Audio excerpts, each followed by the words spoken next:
నమస్తే. నేను సిరి. గత కొన్ని రోజుల నుంచెల్లి మనము అంటే ఇక్కడ 2 తెలుగు రాష్ట్రాలలో ఒక వార్త మాత్రం అంటే ఒక వ్యక్తి మరణం. ఆ మరణాన్ని ఆ వార్తని ఎలా అంటే మతాల పరంగా, రాజకీయాల పరంగా ఇట్లా చాలామంది మాట్లాడుతున్నారు. దీంతోని అదేంటంటే మత విద్వేషాలకి కూడా రెచ్చగొట్టే అంశం అయిపోయింది అతన్ని ఏదైతే మృతి ఉందో. సో దాని మీద స్పందించడానికి ఈరోజు మనతో పాటు ఉన్నారు సీతాదేవి కుమారుడు, లక్ష్మీ నరసింహ ఉపాసకులు, బ్రహ్మశ్రీ రాఘవ సతీష్ శర్మ గురూజీ మనతో పాటు ఉన్నారు. నమస్కారం గురూజీ. శుభాశీస్సులు అన్న. గురూజీ ఎలా ఉన్నారు గురూజీ? నారసింహుడి అనుగ్రహంతో, మా అమ్మ ఆశీర్వచనంతో, అందరి ప్రేమాభిమానాలతో నిండుగా మెండుగా దండిగా ఉన్నాను గురూజీ. అంటే ఇక్కడ నేను ఈ ప్రశ్న మిమ్మల్ని అడగొచ్చో అడగరాదో నాకు తెలియదు, కానీ ఈ రోజు నేను ఖచ్చితంగా అడగాలనుకుంటున్నాను గురూజీ. అడిగే ప్రశ్నలో కనుక ధర్మబద్ధమైన విధానం ఉంటే చెప్పడానికి నారసింహుడి బిడ్డ క్షణకాలం కూడా ఆలోచించడు. కాబట్టి తప్పకుండా అడుగు.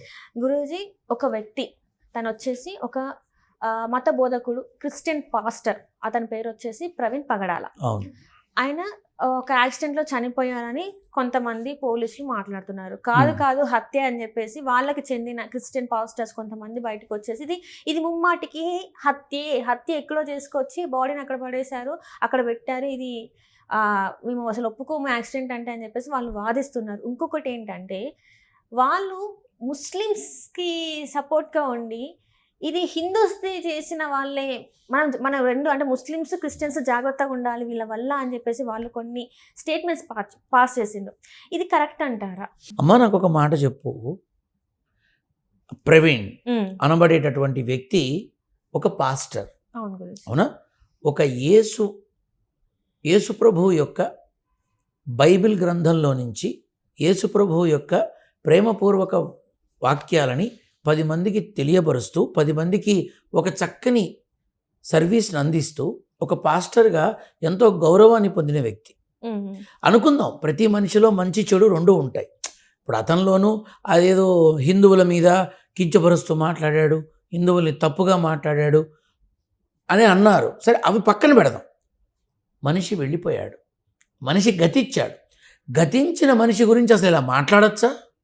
అసలు ఈ రకమైన చర్చలు పెట్టచ్చా? అది ఎవరి గురించి? యేసు ప్రభువు యొక్క ప్రబోధకుడు పాస్టర్.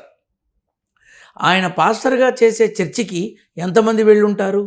ఎంతమంది ఆయన సేవలు పొందుంటారు? ఎంతమంది ఆయన ద్వారా ప్రార్థనలు పొందుంటారు? ప్రార్థనలు చేసి మెచ్చుకోలు ఫలితాలు తెచ్చుకొని ఉంటారు? వీళ్ళంతా ఇలా చేయొచ్చా? అసలు ఎవరు పడితే వాళ్ళు ఈ మరణాన్ని వాళ్ళ స్వార్థం కోసం వాడుకుంటున్నారు.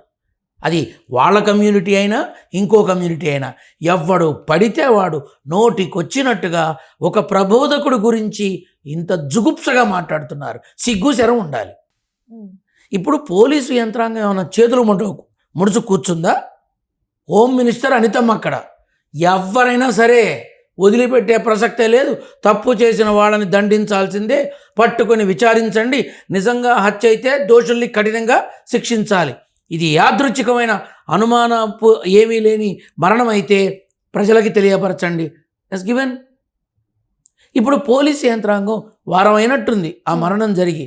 పోలీసు యంత్రాంగం తొందరపడదమ్మా. చాలా నిదానంగా, చాలా జాగ్రత్తగా ఇది అకాల మరణమా లేక హత్య అనే కోణంలో విచారణ జరిపి మొత్తం బయటికి తీయాలి. ఇప్పుడు పోస్ట్ మార్టం జరుగుతుంది. పోస్ట్ మార్టం రిపోర్ట్ రావాలి. కొన్ని ఏవో ఫుటేజ్లు అవి మార్చారు అన్నారు. వాటిని టెక్నికల్గా వాటిని చూడాలి. పోలీసులకి ఎంత తలకాయ నొప్పి. ఏమాత్రం అజాగ్రత్తగా రిపోర్ట్ బయటకు వస్తే 2 కులమతాల మధ్య చిచ్చు రేగుతుంది. మరి పోలీసులు ఎంత కత్తి మీద సాములో ఉన్నారు వాళ్ళు. ఎవరికి తెలుసమ్మా? ఎవరు చూశారు? మేము చూసామని మనం చెప్పాడా? ఎవడు పడితే వాడు మాట్లాడుతున్నాడు. ఎవడు పడితే ఒకడేమో మా జోలికి వచ్చారు అందుకే ఇట్లా అయింది, ఒకడేమో హిందువులను అన్నారుగా అందుకే ఇట్లా అయింది. ఎంత తప్పమ్మా ఇది. ఒక గతిచ్చిన మనిషి గురించి ఇలా మాట్లాడచ్చా? ఇక్కడ మందు కొన్నాడు, ఇక్కడ జీపే చేశాడు, ఇక్కడ బండి స్టార్ట్ చేశాడు, ఇక్కడ వెళ్ళాడు, ఇక్కడ లారీ ఓవర్టేక్. ఏమిటమ్మా ఇదంతా? అవసరమా? ఒక దారుణమైన స్థితిలో ఇప్పుడు పోలీసులు రేపు విచారించాక స్వార్థ ప్రయోజనాల కోసం రెండు మతాల మధ్య ఈ రకమైన చిచ్చు పెట్టడానికి కారకులు వీళ్ళే అని తెలిస్తే ఏం చేస్తారు? అది క్రిస్టియన్స్ అన్నా కానీ హిందువులన్నా కానీ ఏం చేస్తారు? ఏం చేస్తారమ్మా? ఇప్పుడు మాట్లాడిన వాళ్ళంతా వాళ్ళ మాటలు వెనక్కి తీసుకోగలరా? లేదు, ఇది అకాల మరణం, అనుకోకుండా జరిగిన యాదృచ్ఛికమైన యాక్సిడెంటు అని వచ్చింది, ఇప్పటిదాకా మాట్లాడిన నోళ్ళన్నీ ఏమవుతాయి? అమ్మ, పోలీస్ యంత్రాంగం అంత పిచ్చిదేం కాదు. They have complete capacity to bring the people out side. బయటికి తీసుకొచ్చే పూర్తి సత్తా ఉన్నవాళ్ళు, ఎవ్వరు చేతకాని వాళ్ళు కాదు. అంత చేతకాని స్థితిలో ఆంధ్ర పోలీస్ యంత్రాంగం అసలే లేదు, ఖచ్చితంగా లేదు. అంటే ఇక్కడ ఏంటంటే ఒక పాస్టర్ బయటకు వచ్చేసి, నేను ఆ పాస్టర్ పేరు చెప్పాలో చెప్పదో కూడా తెలియదు, పాస్టర్ పేరు వచ్చేసి అజయ్ బాబమ్మ, అజయ్ బాబు పాస్టర్. ఆయన ఏమంటున్నాడంటే, నేనే మాట్లాడిన గురూజీ, తను ఏమంటాడంటే, ఇప్పుడు ప్రవీణ్ పగడాల చనిపోయిన నెక్స్ట్ వీళ్ళని అంటే నేనే అని చెప్పేసి తెలుగు వాళ్ళందరూ, బీజేపీ నేతలు తెలుగు వాళ్ళందరూ నన్నే నెక్స్ట్ అని మాట్లాడుతున్నారు, ఎంతవరకు కరెక్ట్ అని చెప్పేసి తను మాట్లాడడం జరిగింది. ఆకాశం మీద ఉమ్మేస్తే ఏమవుతుంది? మోహాన పడుతుంది అంతే. అయితే ఇక్కడ గురూజీ నాకు ఒక డౌట్ ఏంటంటే, మన వాళ్ళు కూడా అంటే హిందువులు కూడా కొంతమంది నోటికి వచ్చినట్టు మాట్లాడుతున్నారు. హైందవ ధర్మం ప్రకారం మన దేవుళ్ళు లక్ష్మీనరసింహస్వామి కావచ్చు, శ్రీరాముడే కావచ్చు, శ్రీకృష్ణ, వాళ్ళ ఉన్నత స్థితి అది వేరే. అక్కడ ఉన్న ఒక దేవుని గురించి ఎవరో ఏదో మాట్లాడిందని వాళ్ళ స్థాయి తగ్గుద్దా గురించి? నా ప్రశ్న ఇదే, వాళ్ళ స్థాయి తగ్గుద్దా? ఎవరన్నా తప్పుగా మన దేవుళ్ళ గురించి మాట్లాడితే వాళ్ళ స్థాయి అనేది తగ్గుద్దా? వెరీ సింపుల్ అమ్మా. మనం ఎవరికి పుట్టాం? తల్లిదండ్రులకు పుట్టాం. నువ్వు 100 కోట్లు సంపాదించినా 1000 కోట్లు సంపాదించినా తల్లిదండ్రుల స్థానాన్ని చేరుకోగలవా? లేదు గురుజీ. అటువంటిప్పుడు భగవంతుడిది ఎలా చేరుకోగలవమ్మా? ఈ చిన్న పాయింట్ అర్థం కావట్లా ఎందుకు మరి? ఇప్పుడు అదే చెప్తున్నాను కదా, మనలో మనకి లేదు ఐకమత్యం, మనలో మనకి లేదమ్మా. కాశీనాయన సత్రాన్ని కుప్ప కూల్చిపారేసి అందరినీ రోడ్డు పాలు చేశారు. దాని గురించి ఎవరు మాట్లాడలేదు? ఏమైపోయింది హైందవ శంకారావం? ఏమైపోయింది హైందవ శంకారావం? ఇప్పుడు మాట్లాడుతున్న ఈ దరిద్రులంతా ఎందుకు మాట్లాడాల? ఎందుకు వెళ్ళి మొబైల్ ఫోన్తో పోల్చిన ముచ్చింతల్లోకి ఎందుకు పంపలా? వీళ్ళందరినీ ఎందుకు పంపలేదమ్మా? అమ్మ, మనలో ఉన్న తప్పులు మనం మాట్లాడం, ఎదుటివాడి మీద మాట్లాడడానికి నోరు వస్తుంది. ఈ రాధా మనోహర్ దాసు తనకి కావలసిన విధంగా అంతేలే, నరన్నేని నాలుక ఎన్నైనా మాట్లాడుతుంది. నువ్వు వాళ్ళు గొర్రెలు వాళ్ళు ఏదో అంటున్నాడు. మరి హిందువులంతా గొర్రెలు, పొట్టేళ్ళు, కోళ్ళు, కుక్కలు అన్నీ తింటున్నారుగా. హిందువులు తింటున్నారు కదమ్మా, కోళ్ళు తింటున్నారు, మేకలు తింటున్నారు, గొర్రెలు తింటున్నారు, అన్నీ తింటున్నారుగా ఇతర మతస్థులు. అది తప్పు కాదా? ఇప్పుడు ఈయన రాధా మనోహర్ దాస్ అనే వ్యక్తి తెలుగు అంటే మన హిందువుల గురించి, హిందూ ధర్మం గురించి చెప్పడం అంతవరకు కరెక్టే ఉంది. హిందూ ధర్మం గురించి చెప్పండి, ధర్మాన్ని ఎలా అనుసరించాలో చెప్పండి, ధర్మబద్ధంగా ఎలా బతకాలో చెప్పండి. ఒక హైందవ సాంప్రదాయాన్ని, హిందూ తత్వాన్ని, మన సాంప్రదాయాల్ని, మన గౌరవాల్ని చెప్పండి. అంతేకాని ఏ మత గ్రంథంలో కూడా ఇంకో మతాన్ని కించపరచండి అని లేదు, ఇంకొక మత విధానాలను కించపరచండి అని లేదు. ఈయనకెందుకమ్మా? ఆయన చెప్తాడు, ఆయన ఫోన్లో మొత్తం కూడా ప్రతి ఒక్కటి కూడా గొర్రె అని చెప్పేసి నేను ఫీడ్ చేసుకుంటా అని చెప్పేసి కెమెరా ముందు చెప్పడం. వేరే ఇప్పుడు ఈ మతస్థులు ఎవరైతే ఉన్నారో వాళ్ళు భగవంతుడు క్షమించడమ్మా, మత మార్పిడి చేసుకున్నారు, వాళ్ళు మన ప్రసాదాలు తిన్నారు, అది వాళ్ళ గురించి అంత నెగిటివ్ చెప్పి ఈరోజు రాజమండ్రిలో ఆయన మీద కంప్లైంట్ వరకు వెళ్ళింది. నేను అదే చెప్తున్నానమ్మా, స్వార్థపూరితంగా 10 మందికి తెలియాలని, 10 మంది మన గురించి మాట్లాడుకోవాలని చేసే నీచపు ఆలోచనలు ఇవి. అమ్మ, నేను ఒక మాట చెప్తున్నా మీకే, నాకు అత్యంత ప్రాణప్రదమైన స్నేహితులు ఉన్నారు. రూపా క్రిస్టియన్, ఫాతిమా ముస్లిం, నేను బ్రాహ్మిన్. మేము ముగ్గురం కలిసి చదువుకునే రోజుల నుంచి ఈ రోజు వరకు స్నేహితులం. ఈ రోజు వరకు నమ్ముతావా నమ్మవో నాకు అనవసరం, నువ్వు నమ్మితే ఏంటి, నమ్మబోతే ఏంటి. నేను మా రూపా ఇంట్లో చక్కగా వస్త్రం కట్టుకుని మరీ వెళ్ళి భోజనం చేశా. క్రిస్టియన్ అయితే ఏంటి, నేను ఎలా ఉండాలో తెలుసు, నేనేం కోరుకుంటానో తెలుసు, నేను నా భార్య ఎలా తింటామో తెలుసు, అలానే చక్కగా చేసి పెడుతుంది. ఇప్పుడు వాళ్ళందరి దగ్గరికి వెళ్ళి, ఇప్పుడు క్రిస్టియన్స్ దగ్గరికి వెళ్ళి, ముస్లిమ్స్ దగ్గరికి వెళ్ళి కావాలని మీరు జై శ్రీరామ్ అని అనండి అని వాళ్ళని ఫోర్స్ఫుల్గా అనిపించడం ఎంతవరకు కరెక్ట్? నేను అదే చెప్తున్నానమ్మా, ఈ మనిషి చేస్తున్నటువంటి చర్యల వల్ల మంచి స్నేహితుల మధ్య, మంచి కుటుంబాల మధ్య విభేదాలు వస్తాయి తప్ప ఆయనకు ఉపయోగం ఉంటుంది, ఇంకేం ఉండదు. అసలు ఆ మనిషికి కనీస జ్ఞానం ఉండాలి. ఇతర మతస్థుల్ని మనం తప్పుగా మాట్లాడకూడదు. అది ఎందుకు చేయట్లా? బుద్ధి ఉందా కొంచెం అన్నా? నాకు దొరికితే చెప్తా. ఏ మతంలో ఉంది నువ్వు నాకు చూపి. ఫలానా మతం వాడిని తిట్టమని బైబిల్లో లేదు, భగవద్గీతలో లేదు, ఖురాన్లో లేదు, అసలు మనిషిగానే లేదు. ఎలా మాట్లాడతాడు? తప్పు కదమ్మా. నేను అజయ్ బాబు ఓకే, తన విధానం తనది. జోహార్ శ్రీరామ, జోహార్ శ్రీకృష్ణ, జోహార్ బలరామ తీసుకో, ఎవడొద్దన్నాడు? మాకేమైనా నష్టమా? మేము పట్టించుకోం, మాకు అనవసరం. కానీ ఒక పాస్టర్ ఎలా ఉండాలో అలా ఉండు, ఇది నా కోరిక.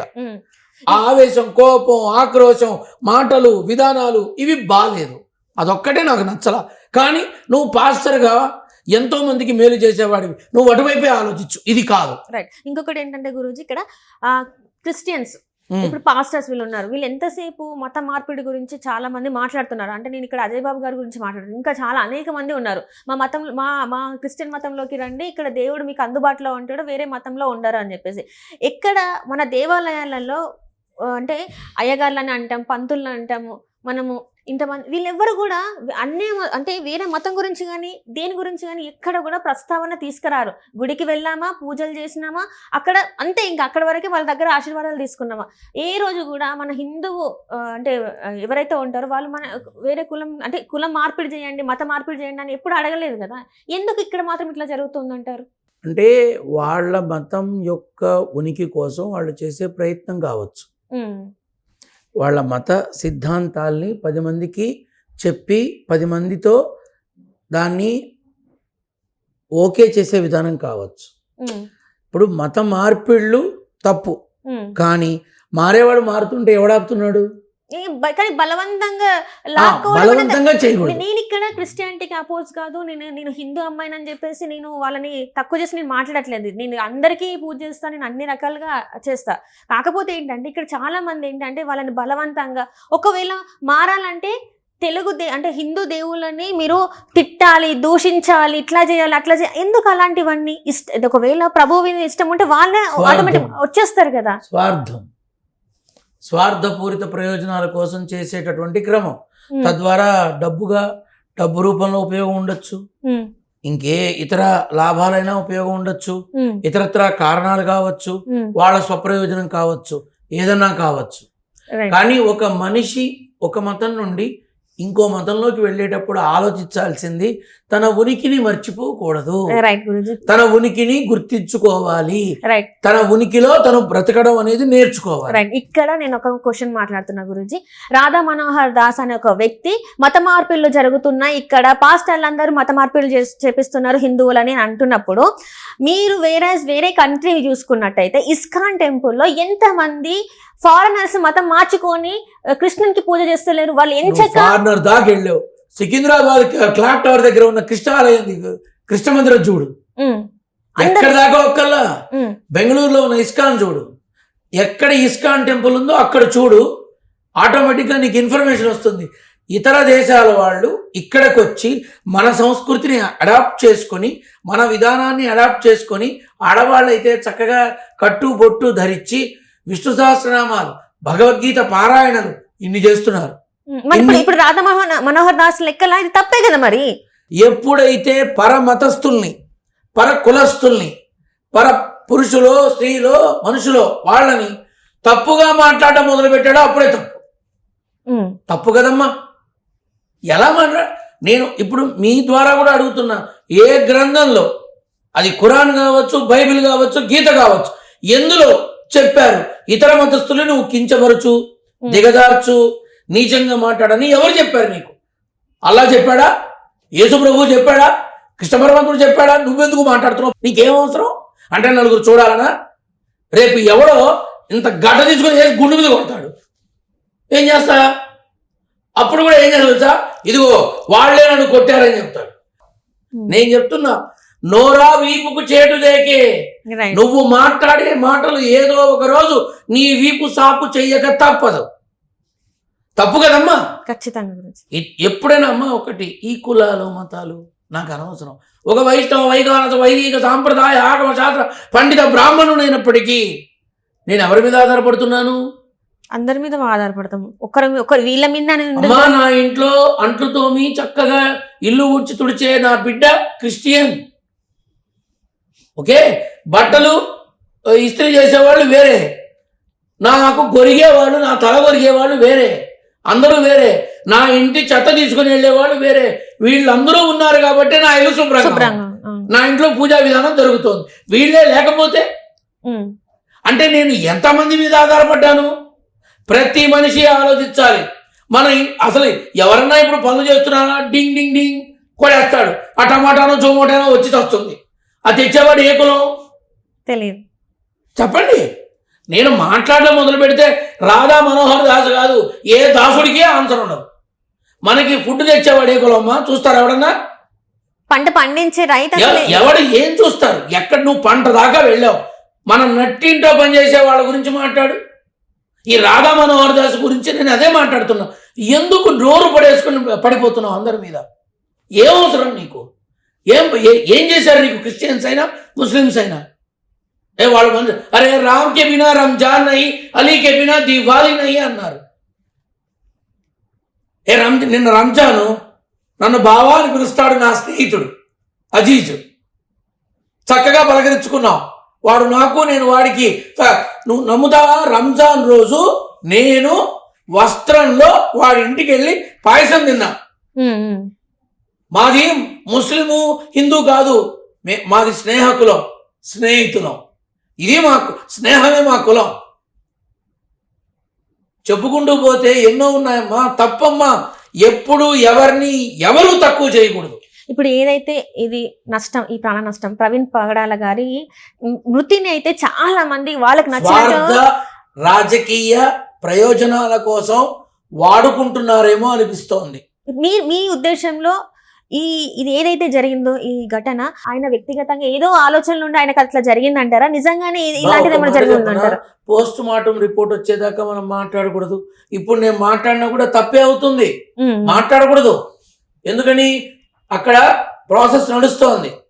అమ్మ ఒక మాట చెప్పు, మద్యం తాగి ఈ మరణం వచ్చిందా, యాక్సిడెంట్ అయ్యి మరణం వచ్చిందా, ఎవరన్నా చేశారా, ఇవి తెలియదాకా మనం మాట్లాడకూడదు. కానీ మీ మాధ్యమం ద్వారా ఒకటే అడుగుతున్నా, ఒక పాస్టర్గా చేసిన వ్యక్తి గతిచ్చాడు, వెళ్ళిపోయాడు. ఇప్పుడు ఎందుకమ్మా ఆ మనిషి గురించి ఇంత హీనంగా మాట్లాడటం? ఇది ఇప్పుడు కుల మతాలకి సంబంధించిందైంది, రాజకీయాలకు సంబంధించిందైంది, అన్ని మొత్తం ఆయన చావు చుట్టే తిరుగుతున్నాయి కదా గురూజీ. నేను అదే అంటున్నా, ఇది ఎవరు తీసుకొచ్చారు, ఎందుకు తీసుకొచ్చారు? కావాలని రెచ్చగొట్టే విధానం కాకపోతే ఎందుకమ్మా? రేపు విచారణలో మొత్తం అందరూ బయటపడ్డారనుకో, అందులో క్రిస్టియన్స్ ఉంటే, హిందూస్ ఉంటే, ఇప్పుడు మాట్లాడిన వాళ్ళన్నీ ఏమవుతాయి?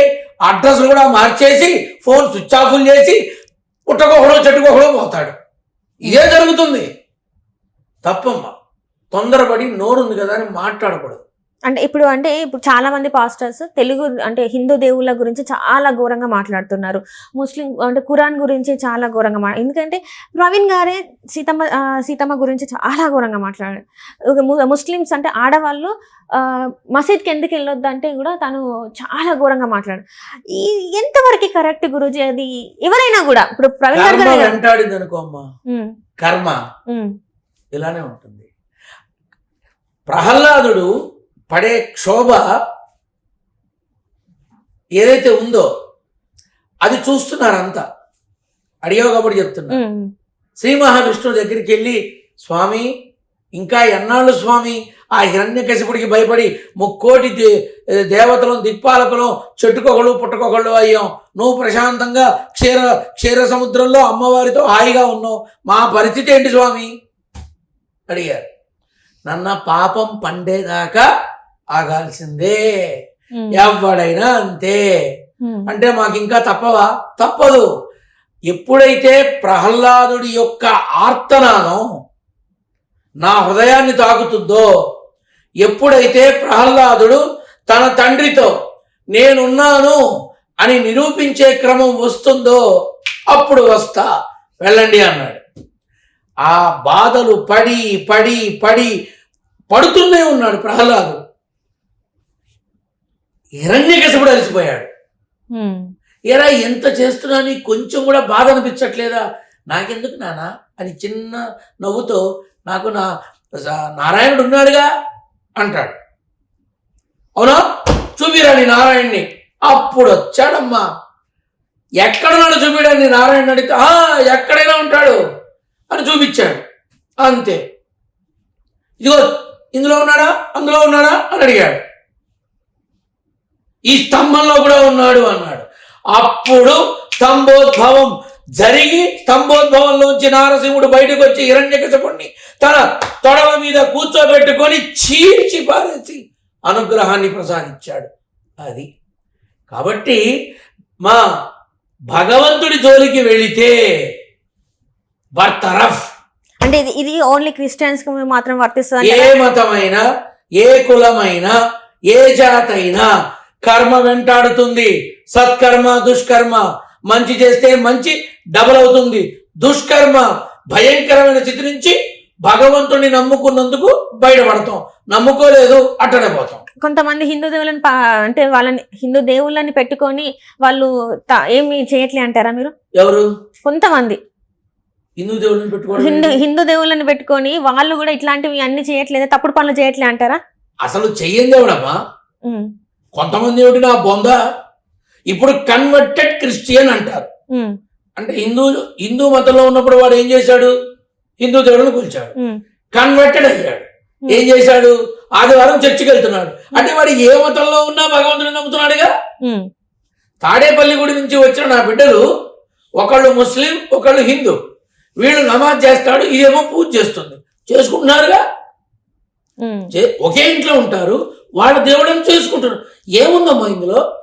వాళ్ళ మధ్య అనుబంధం నిజమైనది, కల్మషం లేనిది, పవిత్రమైనది అయితే ఒకరి మీద ఒకరు ఆధిపత్యంతో ఉండరు, అనురాగంతో ఉంటారు. అది తెలుసుకోవాలి. ఇప్పుడు ఇది అంతటికి ఎక్కడికి దారితీస్తుంది గురుజీ? ఇది అంటే ఇప్పుడు ఇంకో కంటెంట్ వస్తుంది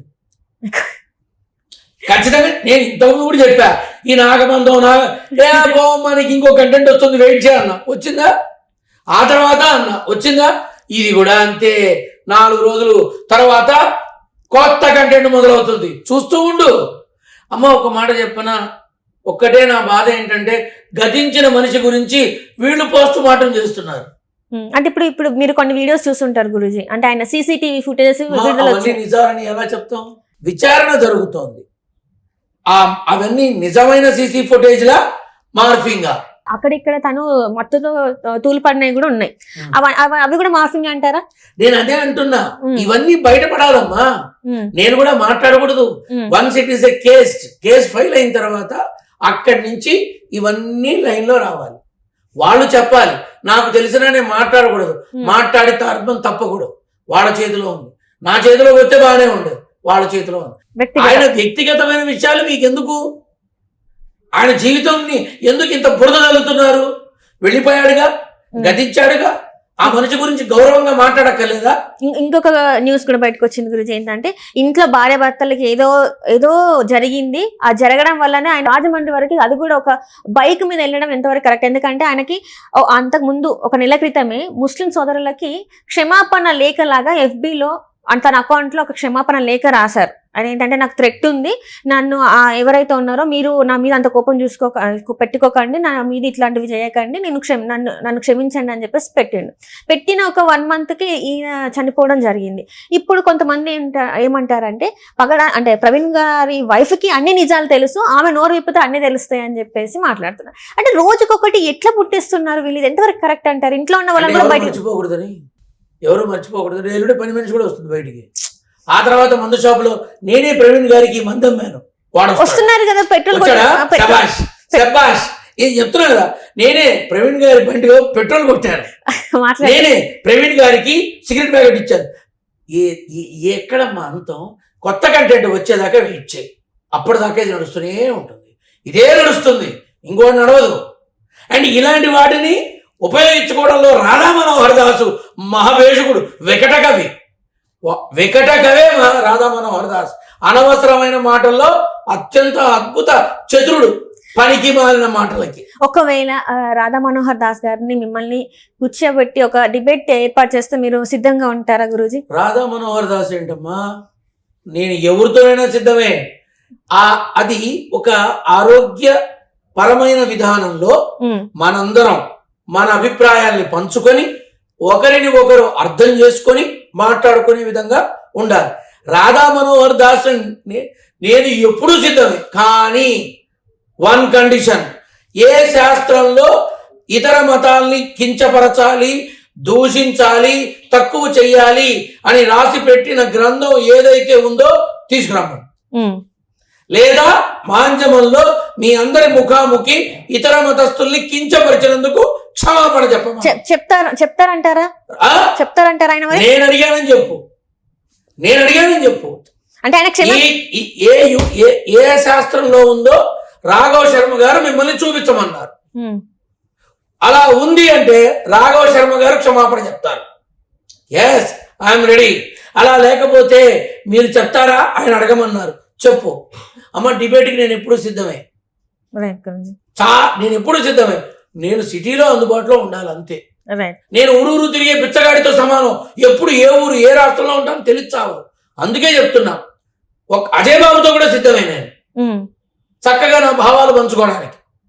ఒరే నాయన, నువ్వు పాస్టర్వి, ప్రేమపూర్వక వాక్యాలతో ప్రబోధకుడిగా ఎంతో మందికి చేసిన వాడివి, ఎందుకు నాన్న నువ్వు ఇది? ఎవరితోనైనా సిద్ధమే.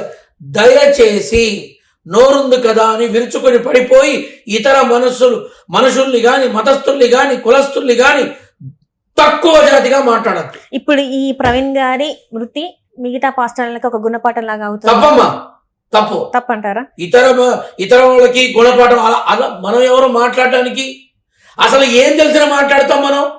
ఇంకా విచారణ జరగలా, పూర్తిగా పోస్ట్ మార్టం రిపోర్ట్ రాలా, ఏ రకమైన అనౌన్స్మెంట్ జరగలేదు. మనం ఎవరో నిర్ణయించడానికి? ప్రవీణ్ గారి యొక్క మరణాన్ని దృష్టిలో పెట్టుకొని క్రిస్టియన్స్ అయినా, హిందువులైనా, ఏ మతస్థులైనా మాట్లాడేటప్పుడు కొంచెం ఒళ్ళు దగ్గర పెట్టుకోండి. మాట్లాడేటప్పుడు ఒళ్ళు దగ్గర పెట్టుకోండి. నోరుంది కదా అని మాట్లాడి వీపు సాగు చేసుకోకండి. ఇది నేను చెప్పేది. అంతా ఒకటే. అమ్మా, హిందూ ఏంటి, ముస్లిం ఏంటి, క్రిస్టియన్ ఏంటి, ఎవడు కోసినా నెత్తు ఎర్రగానే ఉంటుంది. అవునా? అంతే గురూజీ. ఇది ఒక్కటి గుర్తుపెట్టుకోండి. రైట్ గురించి. సో మొత్తానికి అయితే గురూజీ, మేము అడిగినందుకు మీరు మా కోసం ఇక్కడికి వచ్చి ఏదైతే కొన్ని ఉన్నాయో ఆ క్వశ్చన్స్ మీరు ఆన్సర్ చేసినందుకు ధన్యవాదాలు గురించి. మీ బ్లెస్సింగ్స్ ఎప్పుడు మా మీద ఉండాలి. Thank you Guruji. శుభమస్తు. నేను కోరుకునేది ఒకటే, ఈ మాధ్యమం ద్వారా మనమంతా ఒకటే. నన్ను తగలబెట్టేవాడు నా మతస్థుడు కాదు, నేను తినే అన్నం పండించేవాడు నా మతస్థుడు కాదు, నా ఇంట్లో శుభ్రం చేసేవాడు నా మతస్థుడు కాదు, నా తల గొరిగేవాడు నా మతస్థుడు కాదు, నేను వేసుకునే బంగారం తయారు చేసేవాడు నా మతస్థుడు కాదు, నేను కట్టుకునే బట్ట నా మతస్థుడు కాదు. కానీ వాళ్ళందరికీ నేనంటే ఇష్టం, నాకు వాళ్ళందరంటే ప్రాణం. నేను మనిషినమ్మా, మనిషిని మాత్రమే. నేను మనిషిని ప్రేమిస్తా. ఎందుకని? నన్ను మనిషిగా మా అమ్మ కన్నది. మా అమ్మ నాకు ఒకటే చెప్పింది, మనిషిగా బ్రతుకు నాన్న, చీ అనిపించుకోకు నాన్న ఏ రోజు అని. అందుకే నేను అందరికీ చెప్తున్నా, నా మాటలు నచ్చకపోయినా, కామెంట్స్లో నన్ను తిట్టినా పర్వాలా, నన్ను తిట్టేవాడిని కూడా ప్రేమిస్తాను నేను. ఏమ్మా, శుభమంగళ ప్రాప్తిరస్తు. అందరికీ, మీ ఛానల్కి, యాజమాన్యానికి, వర్గాలకి, మీ ఉద్యోగస్తులందరికీ శ్రీరామనవమి శుభాకాంక్షలు తెలుపుతూ, మంగళాశాసనాలు ఇస్తూ, ఆశీర్వచనాలు ఇస్తూ సెలవు తీసుకుంటున్నాను. ధన్యవాదాలు. స్వస్తి.